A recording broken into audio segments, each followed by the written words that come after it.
Now, according to some stories, ordinary human acts can kill or hurt jinn without people being aware of doing so. When that happens, jinn possess the offending people in order to take revenge on them. Oh, that explains so much. Others who are vulnerable to possession are those who live alone, for jinn are opposed to community. So if you live on your own and you become a kind of a hermit, supposedly jinn take you over. That also explains a lot.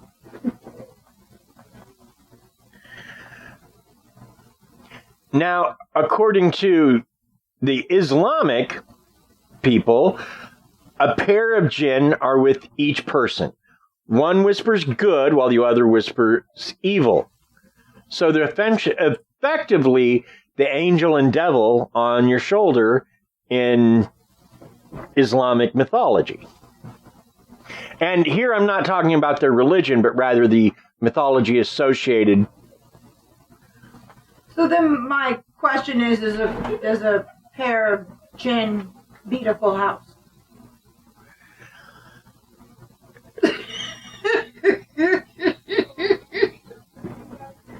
I'm sorry, y'all.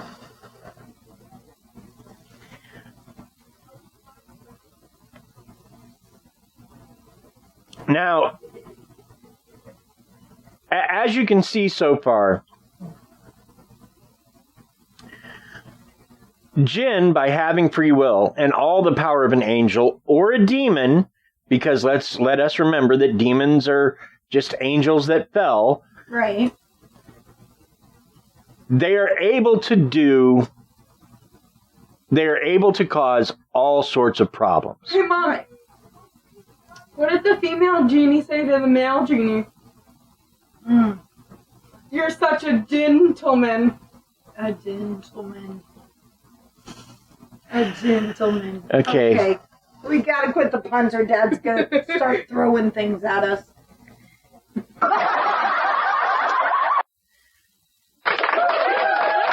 That one up. And I gave you a laugh and a clap for that. So, yay you. Okay. So yeah, they could cause all kinds of things. So like They were able to cause pestilence, havoc in the human world. Oh no, not havoc. And because of that, they became quite feared. Fair enough. Now, let's talk about where they turn up. For example... Go ahead. No, go ahead. Yeah, I don't want you, holding things back. If you think you've got something funny to say, I'd like to hear it. You said where they turn up. Well, turn up. They're usually in the garden. Yeah. Do you see what I have to put up with here? Okay, I'm done, I promise. You love us! Oh, I absolutely love you. I would not even begin to consider a life without you. I love you guys more than life itself, really. Don't say that now. Life's gonna get rid of you. That's not good. So let's talk about some of their literary and fictional appearances. Now, I recently rewatched... Hold on. What does literary mean? It means when they turn up in books and poems and literature. And now your ELA teacher's very upset with us that you had to ask that question. Go ahead. So, recently I rewatched an old favorite of mine, Wishmaster. Don't bother with the sequels; they're horrible. Basically, the idea of the Wishmaster 2 and 3 was, holy crud, Wes Craven has made another monster. Let's try to cash in on this like we did on Freddy. Okay then. It didn't go so well. But the first one is actually pretty good, even though it's folklore-wise almost completely inaccurate. Now, and that, of course, is it's a watchable movie, but it does sort of capitalize on one of the ideas put forth about evil jinn, is that they are tricksters, and that if they love to swindle humans. It's a common thing in the folklore. So if you wish for something, say, I wish I had a glass of soda. Right. Why would you waste a wish from a jinn on a glass of soda? I don't know. But if you are thirsty on a hot desert, you would probably want water, not soda. okay, so let's say you wish for water. Well, then, poof, suddenly there's a rainstorm. A glass of water. But see, that's the thing about the jinn, is they look for any opportunity to twist your words, according to some of these stories. Yes. They're tricksters. Yes. So they If you have phenomenal cosmic power and free will, there's nothing that challenges you. So you have to do something to keep yourself entertained. Wait. Hold on. If I don't see this as a problem. What if you asked to go home? How would they twist that? Would they send you home and something would happen, or what? Oh, well, they could have a, say, wild boar rush out of the forest and kill you. And then your body gets sent home to your family. You did get to go home. You did. What if you said, I wish to go home safely? That's the trick, though. You have to be very careful about your words. That's what he's saying, and you're interrupting. I'm sorry. No, it's okay. See, a jinn would send you home safely, but when you got home, your house is on fire and your family's all dead. Well, okay. No help to me. Well, that's the thing, is that it's the old thing about things too good to be true usually are, and wishes from a genie are literally too good to be true. Yep. And so the whole idea is that the genie is going to do everything he can to twist your words to his advantage. Yep.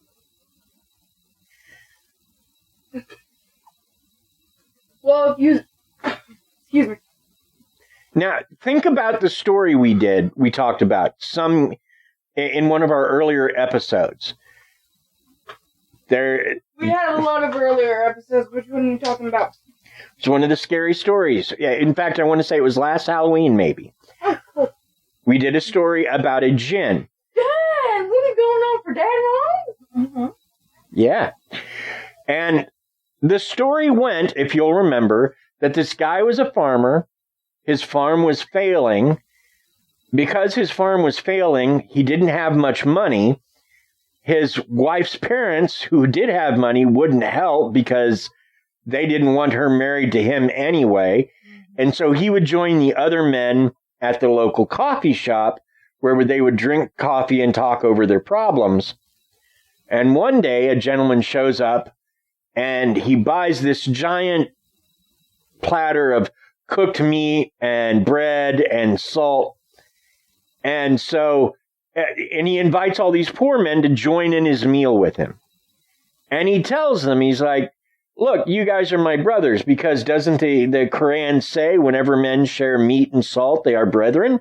So you guys are my brothers now. Let me tell you, in the desert, there is so much money that you can buy more food than you can taste and more riches than you can spend. And most of the people at the table are like, I don't know. We don't know you. I don't want to get into this bargain with you. But our guy is like, okay, I'll go out in the desert with you. So he follows this guy out in the desert. Well, the guy disappears. So the guy the story is about finds a cave. He goes in the cave. He finds a woman sitting on a throne amidst all this gold and gems. And he's just he's amazed. And she tells him to come here, and he can't stop himself. And she tells him to kiss her, and he can't stop himself. And while they're kissing, her tongue wraps around his and pulls his right out of his mouth. Spits his tongue on the floor, kisses him again. Her tongue anchors to where his used to be. And then she passes away, leaving her tongue in his mouth.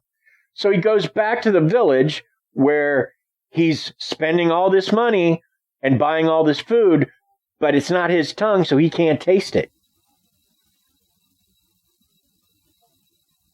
And whenever he sees people, he's telling them things. Now, he doesn't want to. His tongue is speaking on its own, and it's telling their secrets, and it's causing people to get mad at one another and to kill one another. And it causes his wife to die and his son to die.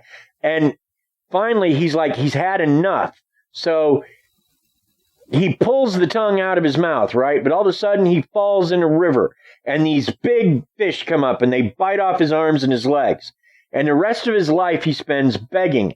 And people are throwing rubies and coins and dollars in this tray to help him. But he doesn't have arms and legs to even scoop it out. So he has more riches than he can spend and more food than he can taste. So he got what the genie promised, but not in the way he wanted. So he couldn't do anything. All right, I'm done. Exactly. Now, if you read the book 1001 Arabian Nights, and there's lots of versions of it because it's really old, but probably the best known story in there is Aladdin. Mm-hmm. And because everybody knows the Disney version, I'm not going to go into it. But long story short, poor kid gets lost, winds up in a cave with a crazy old man. Crazy old man says, hey, we've got to go and get this. Yeah, you've got to go and to this cave and get all these riches and get this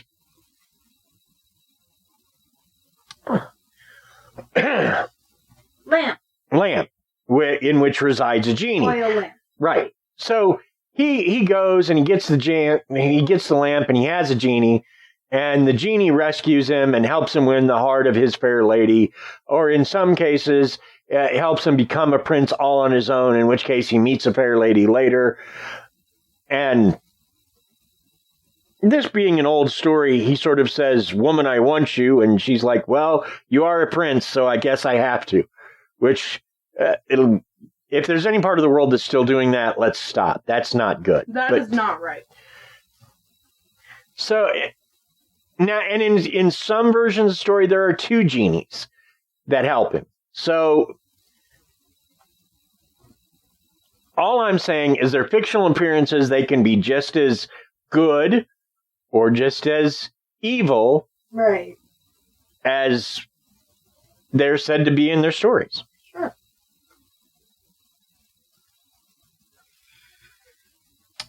Now, the Jinn, according to some, still exist in the modern world. Fine. It wouldn't surprise me. For example, a few years back, gentleman was a nomadic tribesman. There's still nomadic tribesmen in the desert. Mm-hmm. And he was looking into a part of the desert that is believed to have jinns. He was staring there. I don't know what he was looking for, but he stopped moving. They couldn't get him to move. They couldn't get him to do anything. And when he would begin to say these horrible things, but it was like he wasn't looking at anybody as he said them. And eventually they had to essentially perform an exorcism on him because he was possessed by a jinn. Hey, just saying something real quick. As we were talking about this, I was scrolling through my Amazon. I just saw a genie Halloween costume. Cool. The Disney genie, probably. Yeah. So. Also,